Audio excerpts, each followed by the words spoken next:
തിരൂര് തലക്കെടുത്തൂരാണെന്ന് നമ്മളുള്ള കേട്ടാ. നമ്മളെ ബാക്കിൽ ഇതാ ഇവിടെ നോക്കി കഴിഞ്ഞിട്ടുണ്ടെങ്കിൽ ഒരുപാട് ചാക്കുകൾ കാണാൻ പറ്റൂട്ടാ. അപ്പൊ ഈ തലക്കെടുത്തൂരിന് ചാക്കുകളെ കുറിച്ച് ഒരു ചരിത്രം തന്നെ പറയാനുണ്ട്. എന്റെ പേര് കുഞ്ഞു മുഹമ്മദ്. എത്ര വർഷത്തിന് പാരമ്പര്യം ഉണ്ടാവും ഏകദേശം നിങ്ങളുടെ അറിവില്? എന്റെ അറിവിൽ 2 തലമുറ. ഇത് എവിടുന്നാണ് ഇത്രയും ചാക്കുകളൊക്കെ വരുന്നത്? ഇത്രയും ചാക്ക് എന്ന് പറഞ്ഞാൽ മലപ്പുറം ജില്ലയുടെ എല്ലാ മേഖലകളും ഈ അങ്ങാടിയിലായിരുന്നു വന്നത്. അതായത് ബസ്സിലിട്ടിട്ട് കൊണ്ടുവരും, ബസ്സുമ്മ കയറ്റിയിട്ട് അങ്ങനെ കൊടുത്തിട്ട് ഇവിടെ ഇഷ്ടം പോലെ ബസ് മഞ്ചേരി ഭാഗത്തുനിന്നൊക്കെ ബസ് വരുന്നത്. അത് അങ്ങനെ ഇവിടെ തട്ടിയിട്ട് അതിനിവിടെ ഇറക്കാൻ ഇഷ്ടം പോലെ ഏതാണ്ട് ഒരു 10-200 തൊഴിലാളികൾ ഇറക്കലും കയറ്റലായിട്ട് അത്രയും തൊഴിലാളികൾ 32 കടകളുണ്ടായിരുന്നു. ഇപ്പൊ ഏകദേശം എത്ര കടകളുണ്ടാവും ഇവിടെ? ഇപ്പൊ ഒരു 6 കടകളെ പറ്റുള്ളൂ.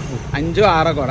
അതിലൊരു ഏറ്റവും പ്രധാനപ്പെട്ട ഒരു കടയിനത്ത് ഒന്ന്, പിന്നെ അവിടെ അപ്പുറത്തൊരു CV സ്റ്റോർ പറയും. ഞാൻ ഉത്തരേന്ത്യൻ ഭാഗത്തേക്കും കർണാടകയും ഒക്കെ അയക്കുന്ന ആളാണ്. അതിന്റെ ഇടയിൽ നിന്ന് ഇടനിലക്കാരൻ. പണ്ടൊക്കെ ചാക്ക് പിടിക്കുക എങ്ങനെ എത്തിയത്? കൊച്ചി, പൊന്നാനി, ഇങ്ങനെ നമ്മള് തിരൂര് റെയിൽവേ സ്റ്റേഷനിൽ കൂടെ ആ പുഴ ഉണ്ടല്ലോ, തലക്കെടുത്ത് പോയാലും വഞ്ചി മാർഗം വന്നിട്ട് ഇവിടെ ഇറക്കിയിരുന്നു. അത് പണ്ട് കാലത്ത് ആ കാലത്തൊക്കെ കൊച്ചിന്നാണ് അത്ര, പിന്നെ ചാവക്കാട് കൊച്ചി ഭാഗത്തുനിന്നാണ് ഈ പുഴയിലൂടെയാണ് വരിക. പുഴയിലൂടെ തോണിക്ക് വന്നിട്ട് അങ്ങനെ ഇവിടെ ഇറക്കിയതാണ്.